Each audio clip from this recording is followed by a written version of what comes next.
that the other repercussions are put in place.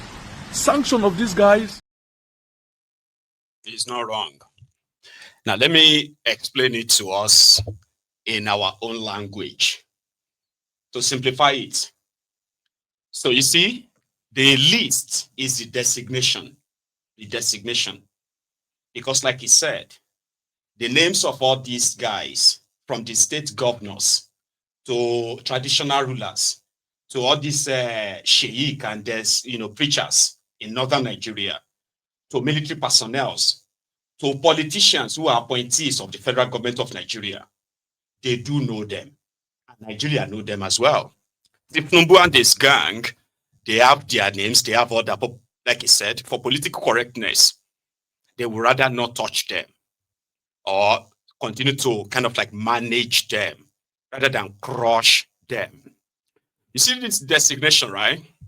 Would then be able to allow the US, like I said, to now pinpoint these individuals, cut their finances or their financial, movement and the rest. And at the same time, place sanctions on those who are in government so that they can put searchlight on the individual of them.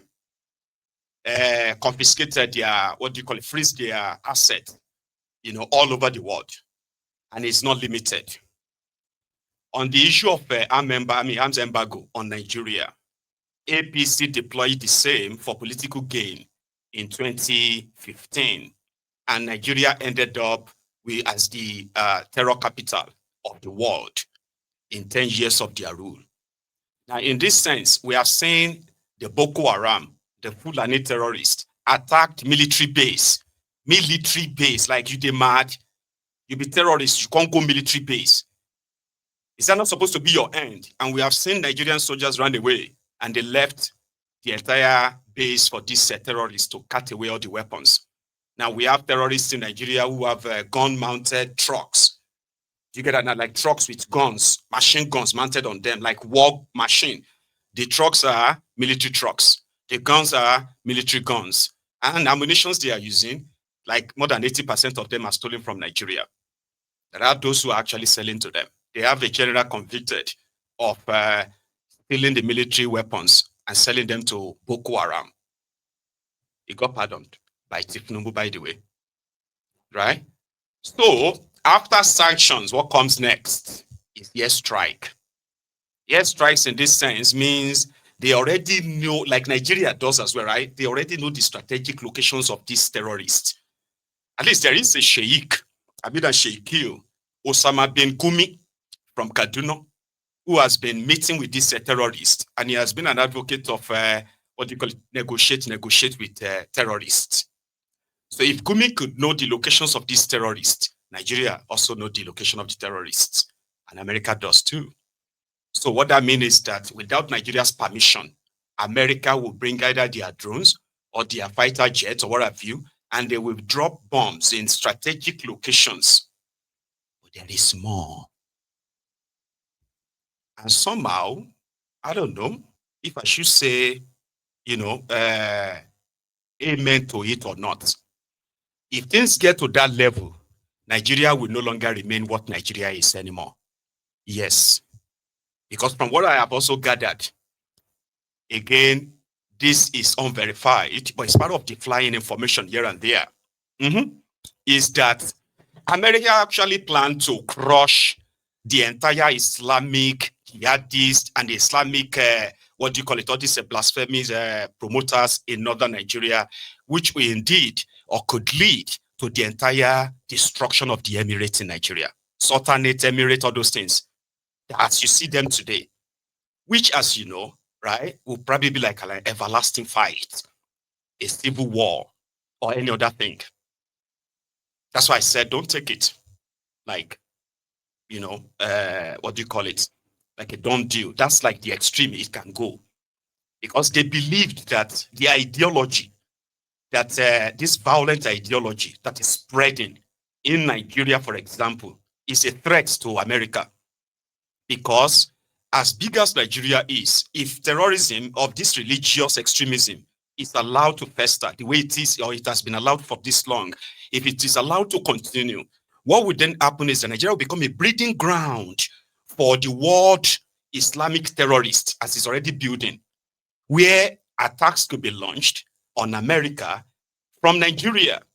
Ridiculous, Abi? Sounds ridiculous. Well, not to them. So AFRICOM, which is is that what they call them? AFRICOM or something? The American military base in, what do you call it, in Africa.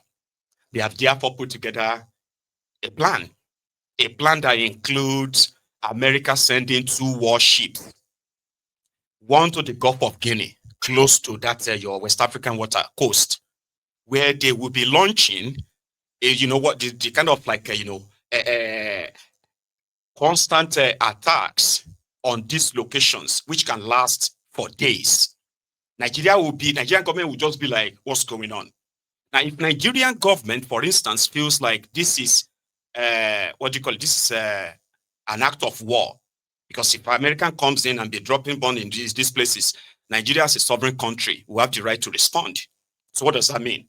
If Nigerian government or Nigerian military or Air Force responded, right, by, attacking the Americans' assault, that automatically will lead to something that will escalate, which means America will then go ahead and take out all the military formations of Nigeria. Those places like your main military airport, all those places, they will take them out within hours. So at that point, this may change the trajectory of Nigeria forever. Extreme, yeah? Well, that's how much they are ahead that they want to go. How can they stop all that? In 2023, before this Ribadom decided to hire social media influencers to be promoting him as the best thing that happened to Nigeria after the invention of sliced bread, he was almost on his knees begging the Americans in 2023 to come and save them and give them freedom in Nigeria. He is National Security Advisor to Tifnumbu. Please watch this. This is the cause of all the other problems. It must be given priority. And let's stop these terrorists. Let's stop these bandits. Let's stop these extremists. Let's stop them. The world can do it.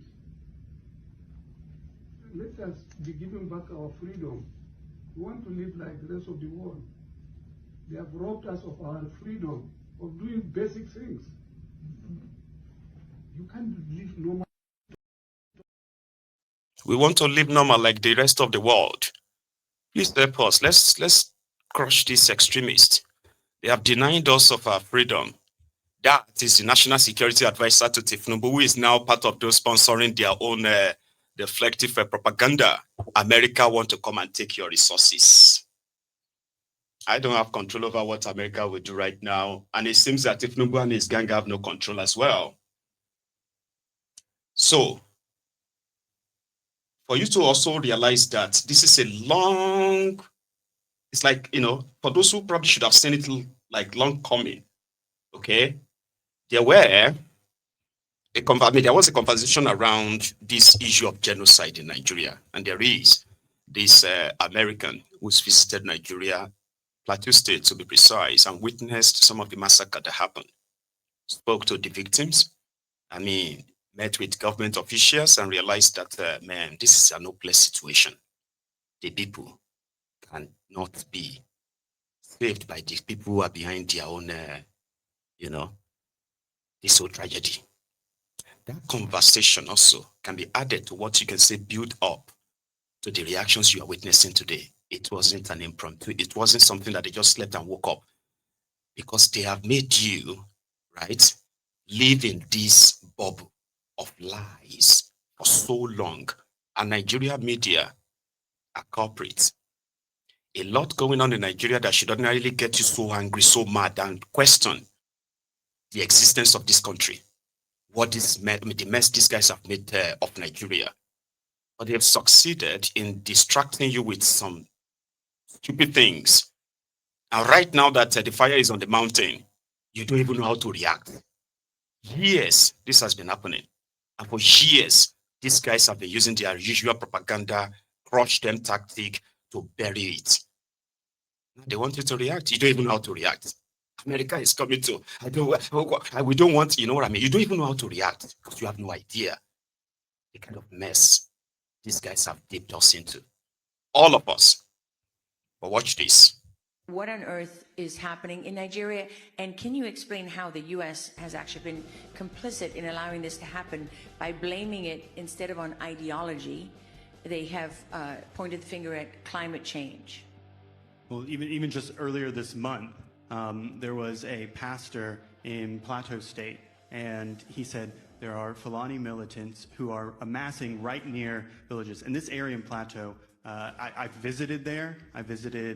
They had been attacked on Christmas Eve in 2023. I visited many villages there. One of the villages there, the first one that was attacked, 8 p.m. Christmas Eve, they came in, they burned the pastor's home. I was speaking with the new pastor because they killed the previous pastor. They took him and his family behind the church to a single tree out there. They said, this is where we found his body. In the morning, we found his head out in the field. And that's one death. 7,000 this year. Thousands before that. So this pastor who earlier this month was warning, sent a message directly to the army, said, they're amassing, they're about to attack, we know what's going to happen. The army, you can go read this right now on X if you have social media, put up a statement saying that pastor was causing disunity, misinformation, and we're watching him. That evening, 13 Christians were killed in those villages. No apology, no action taken, nothing, and he's warning about it again. That happens week after week after week in Plateau State, in Benue State, in Kaduna, throughout the Northeast, throughout the Northwest, and it's shocking.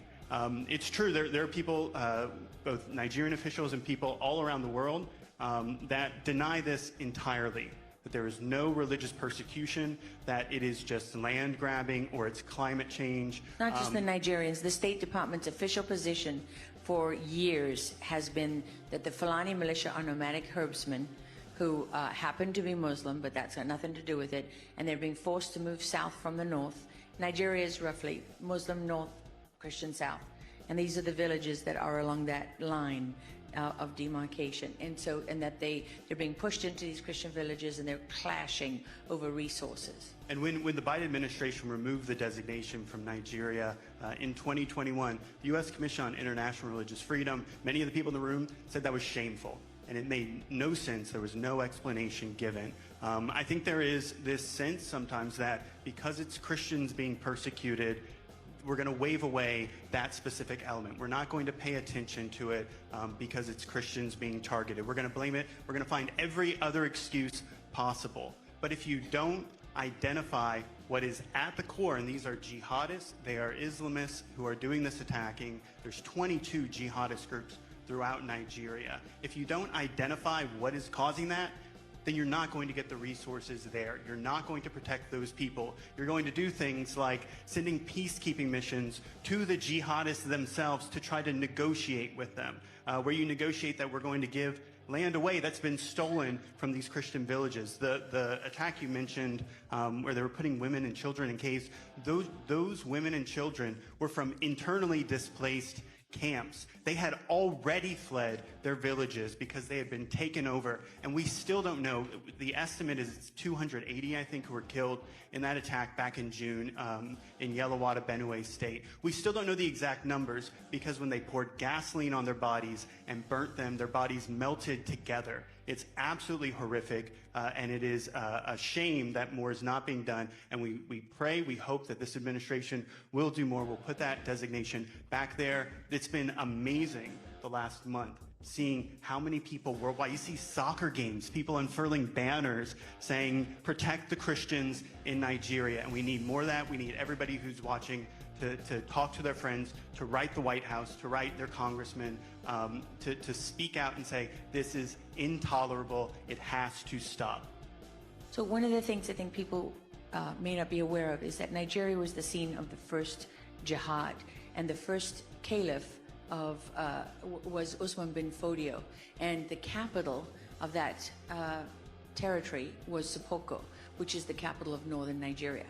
And, you know, if people think that these things are very far removed from American politics, they may find it interesting that when Goodluck Jonathan, the Christian president of Nigeria, was in power running for election under Obama, his rival for the office was Muhammad Buhari, who was a former military commander who had tried to conduct a coup before and failed.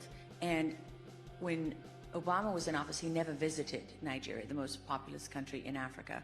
And instead, during his second term, during the election, he sent John Kerry, Secretary of State, who went to where? Not to Abuja, the Christian capital of the Christian South, which is actually the capital of the country, but to Sopoko in the north, the historic bedrock of Islamic Jihad within the ideology of Islamic Jihad extremism.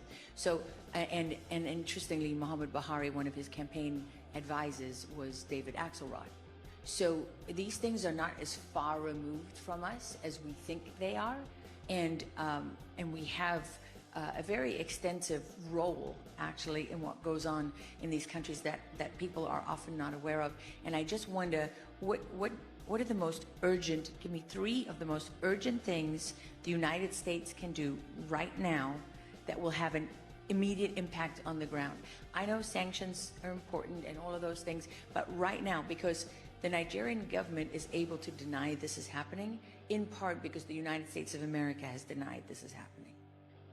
It's a great question, and so the first thing is to just say it, to say what is happening, to say that the denials are wrong, to say that there is religious persecution, there's disproportionate targeting of Christians that is happening. It's a Christian is more likely to be killed in Nigeria than a Muslim by 5, 6, 7 times when you look at the populations. The Middle Belt is the area where the most persecution is happening, and that's where the most denials are. So we need more people. We need it'd be great to have more in the administration speaking out and saying those denials from the government, those are entirely wrong. This is happening right now. The country of particular concern designation, absolutely vital, because that's what's going to put pressure. You know, Nigeria, they value our economic relationship, they value the security assistance that we provide, and so, yeah, they should listen if we're saying, no, this is real, this is really happening, and I think that would go a long way. And then to follow up those specific points with action items and what we need to ask. Right now, the government of Nigeria has mostly focused on terrorism in the Northeast, which is very important. They've not really been winning that battle recently. There's been attacks on army camps over there from IS West Africa or Boko Haram, but that's where they've been focusing. They focused not one iota on the Middle Belt. They haven't focused that much on the Northwest. And so we need to tell them, you have to put those resources. When you get those early warnings, you need to go out and you need to find the terrorists and you need to defeat them. You have to return the IDPs. It's millions of IDPs that are sitting they're huddled together, thousands at a time, with horrible health care, horrible resources, and they're just waiting. They're not able to do anything. They're not able to build lives. They need to be brought back to their lands. They need to defeat the jihadists who've taken over their lands, make sure that's happening. And earlier, Congressman Walker mentioned some of the blasphemy laws. Nigeria has one of the worst blasphemy laws in the entire world. It's one of only 7 places in the world that you can be killed for given the death penalty for alleged blasphemy against the Prophet Muhammad. That's outrageous. There's no reason they need to enforce that. They need to repeal that. And so pushing to make sure that that happens. In Sokoto State, there was a young woman, Deborah Yakubu. She was a Christian student. This was May 2022. She was burned by 50 of her classmates, and they videoed it while they were shouting Allahu Akbar, and they put it all over the internet so that everybody would know what they meant. No one has been held accountable for that. Nobody is held accountable for these mob violence actions that happen again and again and again, and it's outrageous. And so we need to make sure that those things, those are the action items, those are the things that the government needs to do if they want to be removed from the CPC list, and if they want to have economic flourishing, if they want to have a good developing country. You can't have an economy when you have terrorists running rampant and burning villages all throughout your country, and especially in those agricultural areas that are the places feeding you. You have massive starvation in Nigeria right now because of these terrorists. It has to be put to a stop. What on earth is happening? It's got to stop. It's just got to, that's an American giving you detailed atrocities and the collusion of the Nigerian government, the atrocities of these terrorists, as well as the collusion of the government, who continue to give excuses after excuses. Nigerians are being chased away from their homes by these armed jihadists. They are being chased away from their homes. Those who couldn't were killed. And these lands have been taken over. The government of Nigeria is aware. Nigeria government is aware that millions of Nigerians are living in